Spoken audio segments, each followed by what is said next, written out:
Any report for this? Thank you. I'd like to ask Mr. Stack to please give the GTC staff report at this time. Sure. So, as Scott just alluded to, staff is continuing to work on updating the long-range transportation plan, and we are on schedule to present a new draft long-range plan to the board in June. The recommendations were a recommendations document was presented to the planning committee on February 11th and approved for a 30-day review. So that is out now. The draft recommendations were developed based on the work completed to date on the long-range plan, and that included analysis of regional demographic and socioeconomic information, including an assessment of the current transportation system, a review of past accomplishments since the last LRTP 5 years ago, and the identification of emerging issues and opportunities. Additionally, staff looked to recommendations from completed planning studies that we've done throughout the region, guidance from federal transportation legislation, and feedback received from the public that was gathered during the summer of 2020.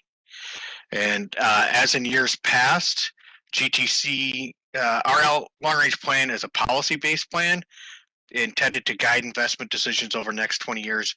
It, generally speaking, does not recommend individual projects. Our system is relatively stable. It's not like we're looking to build new highways, go into new places or anything. So generally speaking, our projects are maintaining what we have.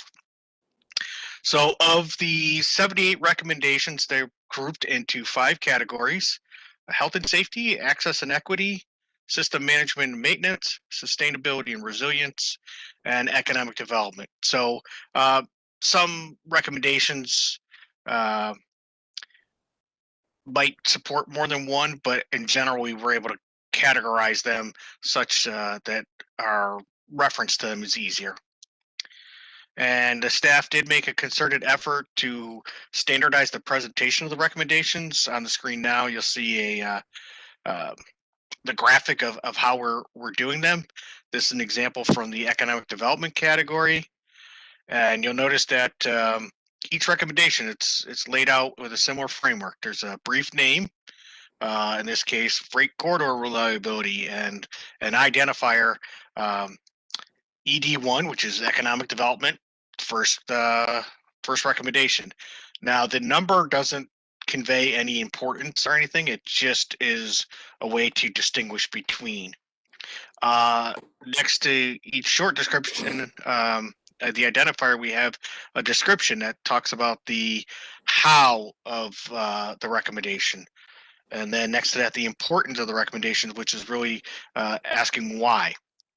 And our potential partners that would be involved in implementing any of the recommendations, and then a timeline or priority. So it could be ongoing, which is stuff we're doing now and continue to do year after year, near term, midterm, long term, depending on what the focus is. The vast majority of our projects our recommendations are falling into the ongoing and near term and some midterm. So within the recommendations section, we are presenting several what we're calling project spotlights. So within each category, we'll have at least one. And these spotlights show how the policy-based recommendations support actual projects.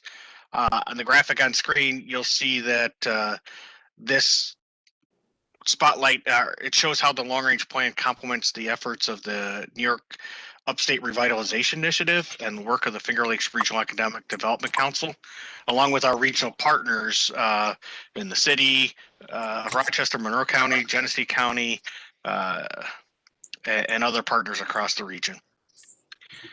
The recommendations were released to the public on February 12th, and we are accepting feedback through March 15th.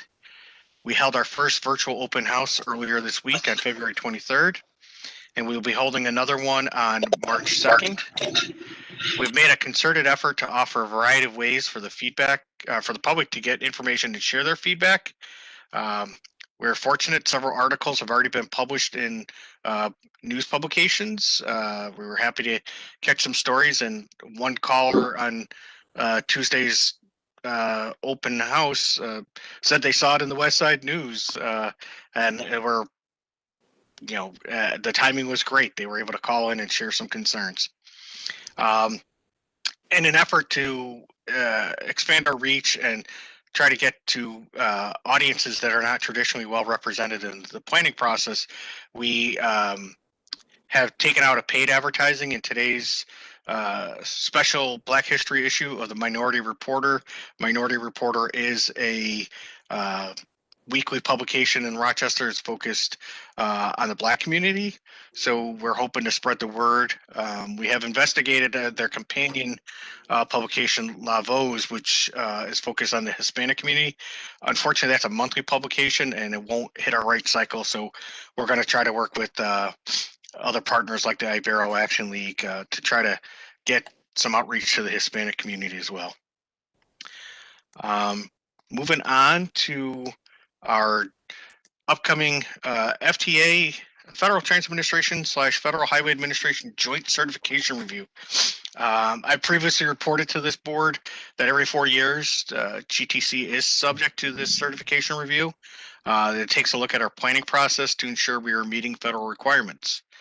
The last certification was presented to the board in June of 2017. So now we're in that cycle for the 4-year update. Federal Highway Administration and Federal Transit Administration have been coordinating with GTC staff on the next certification. And that will occur the week of March 8th. Typically, the review team conducts a multi-day site visit. With the COVID situation, this really is not feasible.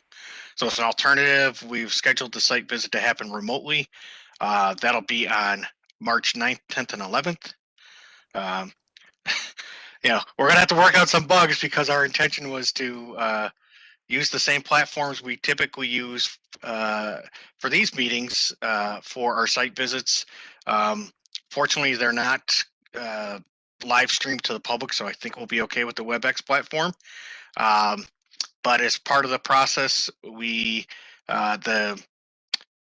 the review team, the federal review team, has scheduled some individual conversations with board chairperson Lefebvre and planning committee chairperson Scott Leathersich. Those are going to occur on March 8th. Then there'll be 2 roundtable discussions on March 12th.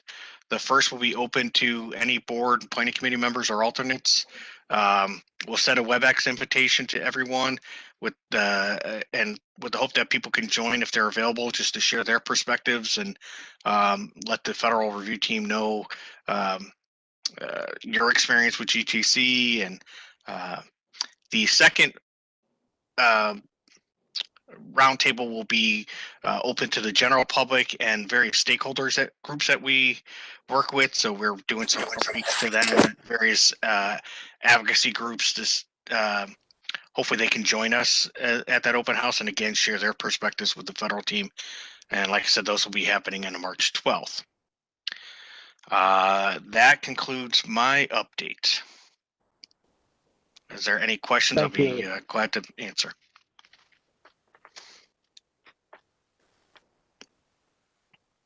Thank you, Jim. Hearing no questions, we'll move on into old business. We do have a couple items which are contained in the meeting packet for informational purposes for the board. If you would please, Jim, the old business.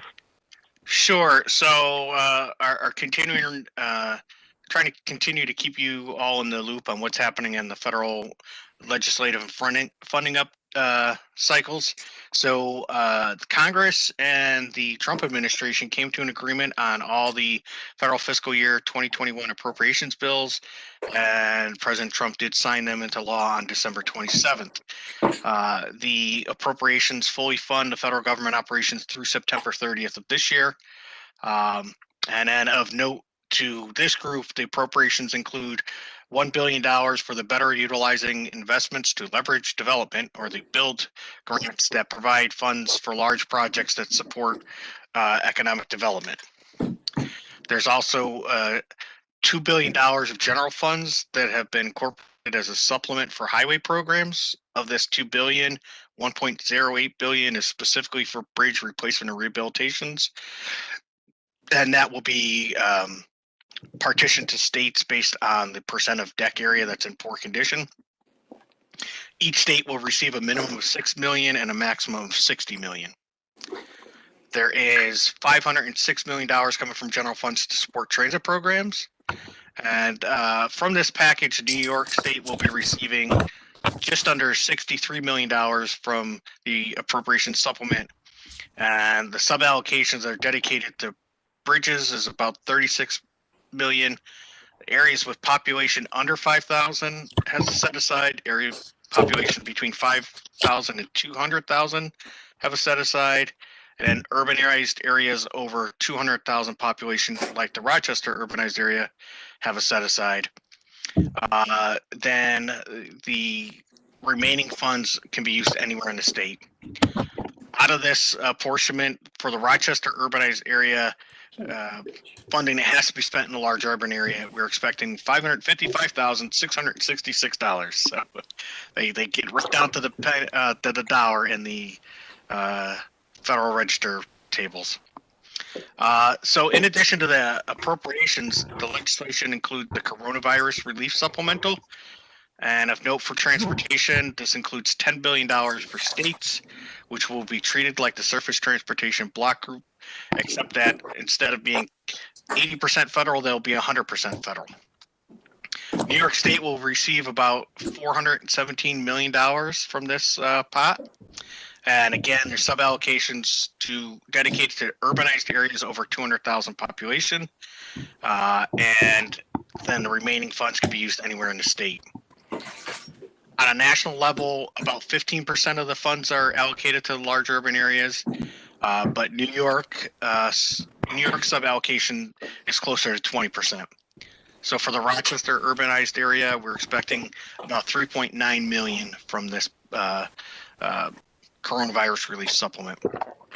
The coronavirus relief also includes $14 billion for transit. That is apportioned to transit agencies based on the existing formula programs, except that the funds will be 100% federal rather than 80%. So this includes about $23.5 million to RTS to offset the impacts of coronavirus on their operations. So NYSDOT is still waiting guidance from the U.S. Department of Transportation regarding the use and the distribution of the supplemental appropriations and the coronavirus relief funds. And again, we know that some of the funds are going to be specific to bridges, some are going to be specific to large urban areas, and then some will be specific outside of that. So once we have sufficient guidance, the staff will work with NYSDOT Region 4 and our partner in developing the TIP, and then a TIP development committee that supports our efforts there to identify new projects